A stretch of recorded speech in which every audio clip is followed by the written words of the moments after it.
Eh ben salut les goths. Eh ben salut. On se Salut. retrouve. Attends, mets-toi dans le. Hop. On se retrouve du coup pour le débrief de l'étape 13 du Tour de France. Donc le chrono de Péragule remporté par Tadej Pogacar. Où nous y étions d'ailleurs. Nous y étions, sur lieu et place. On n'a pas réussi à faire tomber Pogacar malheureusement, on a failli à notre mission. On avait positionné un caillou à un endroit stratégique, mais un gendarme a été trop vigilant.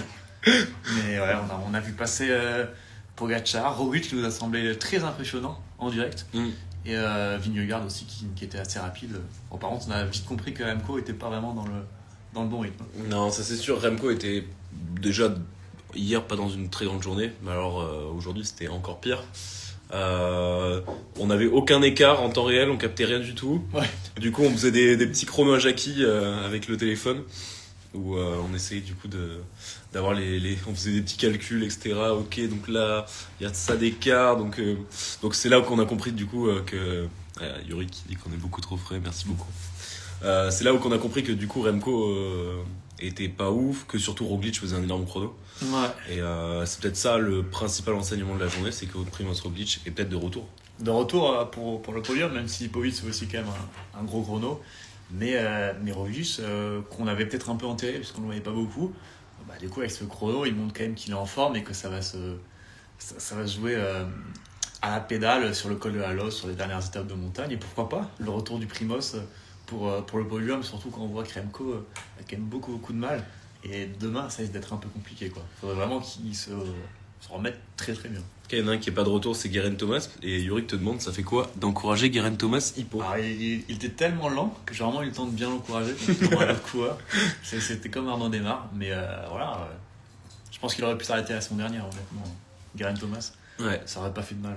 Non, mais c'est sûr que ouais, Primož, on l'attendait peut-être pas si vite de retour par rapport à ce qu'on avait vu hier, etc. Alors on va voir maintenant, est-ce que ça va se confirmer dans les prochains jours ou quoi? Ouais. C'est surtout ça qui va nous intéresser, hein, mais en tout cas, ouais, Primož qui rentre peut-être dans une course au podium, qui va être hyper passionnante, comme on l'avait déjà dit, comme JB et Timothée l'avaient dit hier. C'était une course au podium qui allait pas s'arrêter à aujourd'hui, mais on a quand même eu pas mal d'informations. Remco ça va être de plus en plus compliqué pour le podium pour lui. Roglic qui rentre dans la course. Bon, Vauquelin, on a voulu y croire une journée, mais ça va être compliqué quand même. Hein, il y a Onley aussi qui reste toujours placé. Johan Essen fait pas un énorme chrono non plus. Donc, Non, donc ouais, il y a quand même pas mal de coureurs. Parce qu'il reste une troisième semaine qui va être... Bon, déjà, l'étape de demain va faire pas mal de... Ouais, on va voir demain. Ouais, voilà. Donc, et Yorick qui dit que Lipovic top 3, il l'avait collé dans la preview. C'est vrai que pour le coup, Lipovic confirme, même s'il fait pas un chrono à la hauteur de ce qu'a fait Roglic. En tout cas, il fait quand même un très très bon chrono. Et il fait 4ème, c'est ça? Ouais. Mais moi, je redis qu'en voyant le niveau des autres, Almeida il aurait fait top 3, mais je pense les yeux fermés voire mieux parce que voilà, la concurrence est vraiment pas folle. C'était prévu, Roglic m'a impressionné. Alors moi j'y croyais pas trop en vrai, Roglic, je l'avais un peu enterré après l'étape de Hautacam, mais là ouais, impressionnant. Et puis on sait que sur 3 semaines il peut aussi faire des très grosses troisième semaines comme il avait pu le faire sur le Giro ou sur la Vuelta l'an dernier. Donc moi en vrai je verrais bien Roglic limite passer Lipovic en fin de tour. Donc on verra. Il était impressionnant Roglic quand on l'a vu passer devant nous. Ce sentiment, il avait en plus, il était en position de chrono, donc avec la vitesse, la course au top 3 va être géniale, ça c'est sûr. Ouais, c'est la seule course qui va être, je pense, intéressante. C'est la seule course. C'est la seule course aussi. Mais parce que là, après les places 1 et 2, sauf chute, sauf crevaison, je pense qu'elles ne bougeront plus. Après, Vingegaard peut encore faillir, on ne sait pas. Ouais, c'est clair. Mais bon, ça paraît quand même improbable. Il y a quand même déjà, il a 3 minutes d'avance sur Remco qui est 3ème. Donc voilà, Jorgensen fait un beau chrono, mais il est quand même assez loin. Il est loin maintenant en général. Pareil pour Gall et Johan Essen qui a perdu beaucoup de temps aujourd'hui. Donc pour le podium, ça a joué, je pense, entre Roglic, Onley, Lipovic, Remco et pourquoi pas Vauquelin. Mais bon, Vauquelin, c'est quand même un peu compliqué. Il y a un gros enseignement. On porte des t-shirts maillot à pois. Ouais. C'est notre maillot à pois de ce Tour de France, qui est plus d'ailleurs officiellement le maillot à pois, mais qui avait le maillot à pois aujourd'hui sur les épaules. C'est Lenny Martinez, impressionnant, 9ème. Après ce qu'on a vu hier, lâcher dès le premier col, Là, pour le coup, c'était du très grand Lenny. Et ça montre encore une fois son irrégularité qui est assez folle, quoi. Ouais, donc c'est rassurant sur son niveau, même si, comme tu as dit, Lenny, il a quand même cette habitude d'être très irrégulier. On se souvient, l'an dernier, il fait une très bonne place sur le dernier chrono à Nice, après avoir fait un Tour de France terrible. Donc, faut espérer qu'il monte en puissance. Même si, j'ai peur que malheureusement, demain, ça reste compliqué. Après, pourquoi pas en troisième semaine, s'il remonte. J'aurais pensé une meilleure perf de Jorgenson général. Ouais, après, il est comme 10ème général. Et puis, voilà, sur 3 semaines, Jorgenson, c'est quand même limite en haute montagne. On n'a pas de référence. Hein. Donc, peut-être un peu décevant derrière des Johannessen ou Félix Gall à la limite. Mais il est quand même, pour moi, relativement quand même à sa place. En plus, il bosse pour Jorgenson. Lenny va choper une étape, on sait pas comment, j'ai hâte. Ah oui, on espère aussi. Hein. Alors là, on est les premiers à l'espérer. Demain, s'il va tenter, j'imagine, d'aller dans l'échappée, parce que c'est une étape qui est hyper importante, on va y revenir juste après, pour le maillot à poids. Maintenant, peut-être plus... s'il a bien récupéré en vrai de... Parce que ce qu'on comprend pas avec Lenny, il va avoir des journées où il va être vraiment très bien, et ça peut être dès le lendemain, où d'un coup il va aller plus... Enfin, ça va plus aller du tout. On l'avait vu à Paris-Nice, on l'a vu au Dauphiné, on le voit un petit peu tout le temps avec Lenny, on la voyait un peu moins, du coup il avait fait un bon Romandie où il n'avait pas eu ce jour au 100. Après c'était pas un très très gros Romandie. C'était pas hyper dur, mais...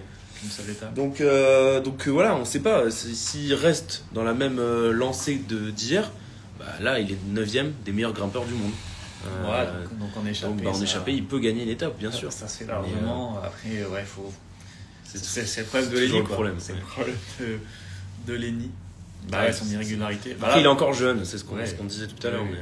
Mais après, là, pour le coup, il est vraiment irrégulier dans la médiocrité sur ce Tour de France, cette étape-là. Mais il est toujours placé au maillot à poids, donc si demain il fait une grosse étape, il passe en tête de la plupart des cols, le maillot à poids pourra devenir un vrai objectif. Mais perso, moi, demain, je pense que Pogacar la voudra. Ouais, il a dit là en interview qu'il verra comment est son équipe, comment ils se sentent, mais il aimerait bien la gagner. Donc c'est peut-être à partir de demain. Il la en gros. Ouais, et puis c'est peut-être demain l'étape la plus dure, en tout cas Pyrénées, ça c'est sûr, où il va pouvoir faire peut-être beaucoup plus d'écart que ce qu'il a fait avant. Ouais, il va vouloir tuer le Tour et être sûr qu'en dernière semaine il pourra se reposer un petit peu plus, quoi. Pour la Volta, ouais. Physiquement, il a du mal à encaisser, récupérer, ça va être là-dessus. Mais c'est même pas un problème de récupération et tout, parce qu'il était nul dès les premiers jours de course. Là, c'est aussi un problème de prépa, au-delà de Lenny Martinez, le voir à ce niveau-là, c'est plus un problème de prépa de la part de Bahreïn. Après, c'est étonnant quand tu vas sur Dauphiné, qui est capable de gagner une étape de montagne face à un Mas, qui est c'est que Henrik Mas, mais bon, quand même, c'est pas n'importe qui. Et que le mec derrière, il se fait lâcher sur du plat, quoi, sur le Tour de France, donc j'ai un peu du mal à comprendre. Je comprends pas tout, donc peut-être que le mec de Bahreïn pourra nous expliquer. Comme quoi on a blâmé Groupama l'année dernière pour son tour, mais finalement il n'y avait peut-être pas que de ça. Donc. Puis les mecs de Bahreïn qui parlaient, qui se vantaient d'avoir fait progresser un mec de 22 ans, je sais pas trop où ils sont. Je sais pas trop où est la Bahreïn d'ailleurs aujourd'hui. Butrago qui est derrière Lenny Martinez. Bon. Voilà. Mais ramenez-nous ça Nicole Brelli. Je pense que du coup on peut commencer à réfléchir pour demain. Échapper ou pas pour toi c'est plus du coup le peloton. Ouais, moi je pense que Pogacar va vraiment vouloir, il aime bien en plus faire ce genre de truc, un peu les étapes comme ça, quand il est en forme il les prend toutes. Peut-être qu'il va l'échapper en 3ème semaine, mais bon, demain je pense qu'il va la vouloir. Il sait qu'il est très fort, plus il a l'équipe, il fait ce qu'il veut avec, donc voilà, les mecs sont trop proches au général encore pour essayer de sortir tout ce qui est Onley, Jorgenson, etc. Ils sortiront pas. Et sur un enchaînement de cols, est-ce que tu vois l'écart s'accroître avec les autres, avec Vingegaard par exemple? Oui, demain ça dépend ce qu'il fait. Il peut limite partir dans Paillerosourde, faire la descente et puis derrière finir. Après je pense qu'il va faire le bon vieux tapis, attendre la dernière école, accélération de Narvaez ou je sais pas qui, et puis partir. Yates qui allait beaucoup mieux qu'hier d'ailleurs. Yates qui fait 8ème du chrono je crois. 8ème du chrono même. Ouais. Donc j'ai pas trop d'espoir. En plus, la plaine au début, ça favorise quand même pas trop les échappés. Ça va encore se tuer sur le plat et puis arriver dans l'école, salut. Axel Laurence dans l'échappée, demain, ça pourrait le faire. Dur quand même pour Axel Laurence. Après Ineos, il y a Rensman qui sera devant, je pense. toute façon, il y aura toujours les mêmes. Il y aura Ben O'Connor, Martinez. Bon, il y aura peut-être pas une aussi grosse échappée qu'il y a 2 jours. Simon Yates. Ouais, je pense qu'ils vont quand même contrôler. S'il la veut, en tout cas, ils ont intérêt parce que une OX va peut-être pas rouler à toutes les étapes. J'espère. Mais bon. Ouais. Donc voilà, toi, tu vois aussi les favoris? Ouais, bah, moi, j'espérerais que ça soit plus l'échappée. Après, voilà, c'est les propos de Pogacar qui m'inquiètent un peu. Alors, des fois, on se méfie un peu de ce qu'il dit. Il fait peut-être des fois un peu. Geraint Thomas, demain, il gagne. Je vais pas dire que je l'espère, mais je préfère voir une victoire quand même de Geraint Thomas que de celle de Pogacar. Mais non, je suis pas sûr. je sais pas ce que je préfère entre les deux. Qui gagne demain, quand même. Ouais, non, ça paraît compliqué. Je crois plus en Axel Laurence limite qu'en Geraint Thomas. Ouais. Parce que c'est sûr. C'est dur pour le G. Pour après une victoire française demain, si rapidement, les coups sera en échappée évidemment. On a parlé de Lenny, Armirail était fort, mais ça fait quand même 2 jours qu'il fait beaucoup d'efforts, donc ça va être compliqué. Ouais, un Paré Peintre. Martin qui a fini très loin quand même aujourd'hui, donc c'est vraiment inquiétant.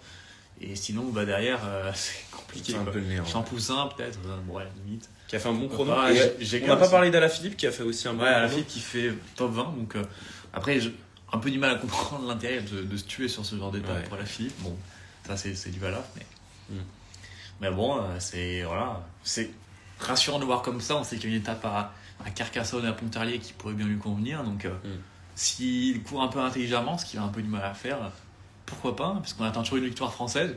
On n'a aucun Français, si on a quand même Vauclin au top 10, mais je sais pas s'il va le rester pendant très très longtemps malheureusement. Et voilà, on n'a aucun maillot distinctif non plus, donc le Tour de France pour le moment il part pas très très bien quoi, pour la France. Ça peut encore s'inverser, il reste encore des jours, mais il va falloir vite que ça change. Vu le niveau des grimpeurs. Et là la journée de repos du coup c'est dès demain soir, enfin c'est de nouveau le lundi là. Ouais, c'est lundi je pense. Ok. Donc, voilà, donc on verra bien. On verra bien. Parce que là, il y a une réserve. Mais non, mais d'abord, c'est samedi. Oui, on verra bien. Et puis après, on se retrouvera du coup pour débriefer cette étape, cette grosse étape. Nous, on sera demain au départ à Pau, du coup. Ouais, si vous êtes là. Et puis voilà, on sera demain aussi en live. Exactement. Allez, salut les goths. Salut les goths.